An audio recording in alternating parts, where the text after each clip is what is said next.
जय श्री कृष्णा, राधे राधे। श्याम सखी चैनल में आपका स्वागत है। सभी प्राचीन ग्रंथों में श्रीमद् भगवद गीता को सबसे महत्वपूर्ण माना जाता है, क्योंकि इसमें व्यक्ति के जीवन का पूरा सार है।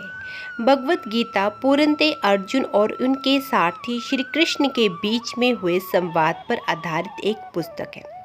गीता मनुष्य को कर्म का महत्व समझाती है। गीता में श्रेष्ठ मानव जीवन का सार बताया गया है। इसमें कुल 18 अध्याय हैं, जिनमें आपके जीवन से जुड़े हर सवाल का जवाब और आपकी हर समस्या का हल मिल सकता है। चलिए, आज हम आपको श्रीमद् भगवद गीता के 18 अध्यायों की संक्षेप में जानकारी देते हैं। पहला अध्याय। श्रीमद् भगवद गीता का पहला अध्याय अर्जुन विषाद योग है। इसमें कुल 46 श्लोक हैं। इन 46 श्लोकों के द्वारा अर्जुन की मनस्थिति का वर्णन किया गया है कि किस तरह अर्जुन अपने सगे संबंधियों से युद्ध करने से डरते हैं और किस तरह भगवान श्री कृष्ण उन्हें समझाते हैं।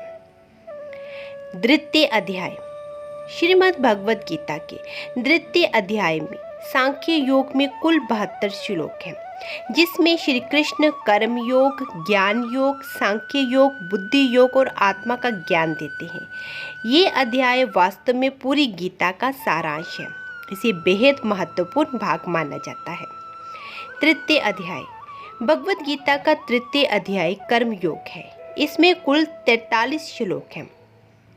श्री कृष्ण जी इसमें अर्जुन को समझाते हैं कि परिणाम की चिंता किए बिना हमें हमारा कर्तव्य करते रहना चाहिए। चौथा अध्याय। ज्ञान कर्म संन्यास योग गीता का चौथा अध्याय है, जिसमें 42 श्लोक हैं। अर्जुन को इसमें श्री कृष्ण बताते हैं कि धर्म प्रायण के संरक्षण और अधर्मी के विनाश के गुरु का आध्यात्मिक महत्व है। पांचवा अध्याय। कर्म संन्यास योग गीता का 5वां अध्याय है, जिसमें कुल 29 श्लोक हैं। अर्जुन इसमें श्री कृष्ण से पूछते हैं कि कर्म योग और ज्ञान योग दोनों में से उनके लिए कौन सा उत्तम है। तब श्री कृष्ण कहते हैं कि दोनों का लक्ष्य एक ही है, परंतु कर्म योग बेहतर है। छठा अध्याय। आत्म संयम योग गीता का छठा अध्याय है, जिसमें 47 श्लोक हैं। इसमें श्री कृष्ण अर्जुन को अष्टांग योग के विषय में बताते हैं। वे बताते हैं कि किस प्रकार मन की दुविधा को दूर किया जा सकता है। सातवां अध्याय। ज्ञान विज्ञान योग गीता का 7वां अध्याय है। इसमें कुल 30 श्लोक हैं। इसमें श्री कृष्ण निरपेक्ष वास्तविकता और उसके भ्रामक ऊर्जा के विषय में अर्जुन को बता रहे हैं। 8वां अध्याय। गीता का 8वां अध्याय अक्षर ब्रह्म है, जिसमें 28 श्लोक हैं। गीता के इस पाठ में स्वर्ग और नरक का सिद्धांत शामिल है। इसमें मृत्यु से पहले व्यक्ति की सोच, आध्यात्मिक संसार तथा नरक और स्वर्ग जाने के राह के विषय में बताया गया है। 9वां अध्याय। राज विद्या ग्रह योग गीता का 9वां अध्याय है। इसमें भगवान श्री कृष्ण अर्जुन को आंतरिक ऊर्जा और सृष्टि के विषय में बता रहे हैं कि किस तरह आंतरिक ऊर्जा सृष्टि को व्यापक बनाती है, उसका सृजन करती है और पूरे ब्रह्मांड को वो नष्ट भी कर सकती है। इस अध्याय में कुल 34 श्लोक हैं। 10वां अध्याय। विभूति योग गीता का 10वां अध्याय है, जिसमें 42 श्लोक हैं। इसमें श्री कृष्ण अर्जुन को ये बताते हैं कि किस प्रकार सभी तत्वों और आध्यात्मिक अस्तित्व के अंत का कारण बनते हैं। 11वां अध्याय। विश्व रूप दर्शन योग का 11वां अध्याय है, जिसमें 55 श्लोक हैं। इस अध्याय में अर्जुन के निवेदन पर श्री कृष्ण अपना विश्व रूप धारण करते हैं, अर्थात अपना विराट रूप के दर्शन करवाते हैं। 12वां अध्याय। भक्ति योग गीता का 12वां अध्याय है, जिसमें कुल 20 श्लोक हैं। इस अध्याय में श्री कृष्ण भक्ति के मार्ग की महिमा अर्जुन को बताते हैं। 13वां अध्याय।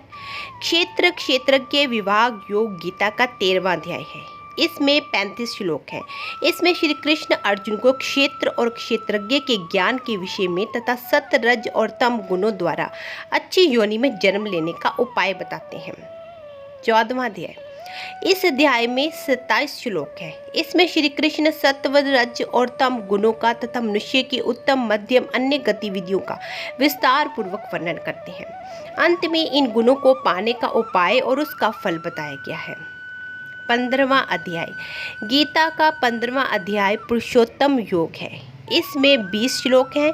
इसमें श्री कृष्ण कहते हैं कि दैवी प्रकृति वाले ज्ञानी पुरुष सर्व प्रकार से मेरा भजन करते हैं तथा असुरी प्रकृति वाले अज्ञानी पुरुष मेरा उपहास करते हैं।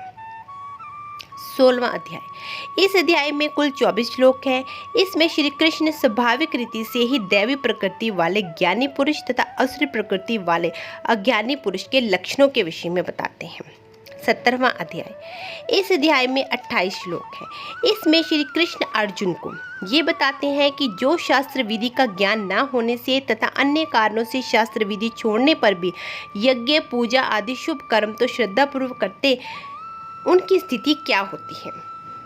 18वां अध्याय मोक्ष संन्यास योग गीता का 18वां अध्याय है। इसमें 78 श्लोक है। ये अध्याय पिछले सभी अध्यायों का सारांश है। ये तो थी भगवत गीता के विषय में संक्षेप जानकारी। आइए अब जानते हैं कि भगवत गीता पढ़ने से क्या क्या लाभ प्राप्त होते हैं। गीता पढ़ने वाले व्यक्ति का आत्मबल बढ़ता है। व्यक्ति साहसी और निडर बनकर अपने कर्तव्य पथ पर आगे बढ़ता है। रोजाना भगवत गीता पढ़ने से शरीर और दिमाग में सकारात्मकता अर्थात पॉजिटिव एनर्जी का विकास होता है। गीता पाठ के कुछ नियम भी होते हैं। वैसे तो भगवत गीता का पाठ दिन में कभी भी कर सकते हैं, परंतु सुबह का समय सबसे उत्तम माना जाता है। मान्यता है कि जिस घर में भगवत गीता का पाठ नियमित रूप से होता है वहाँ पर हमेशा खुशहाली बनी रहती है। भगवत गीता के पाठ के दौरान उसकी पवित्रता का विशेष ध्यान रखना चाहिए। भगवत गीता जी को कभी भी ज़मीन पर नहीं रखना चाहिए, ना ही उसको बिस्तर पर बैठकर पढ़ना चाहिए। श्रीमद् भगवत गीता को हमेशा पूजा की चौकी या काठ पर ही रखना चाहिए। इन सब नियमों के यदि हम पालन करते हैं तो हमें भगवत गीता के पाठ का संपूर्ण लाभ प्राप्त होता है। अन्यथा हमारे जीवन में हमें कई समस्याओं का सामना करना पड़ सकता है जिनका हम कारण भी नहीं जान पाते। अधिक मास में भगवत गीता के पाठ का विशेष महत्व होता है। इस बार तो अधिक मास एवं श्रावण मास एक साथ पड़ रही हैं, इसलिए यदि इन दिनों भगवत गीता के पाठ का महत्व 2 गुना बढ़ जाता है। अधिक मास में किया गया भगवत गीता का पाठ मोक्ष दिलाता है।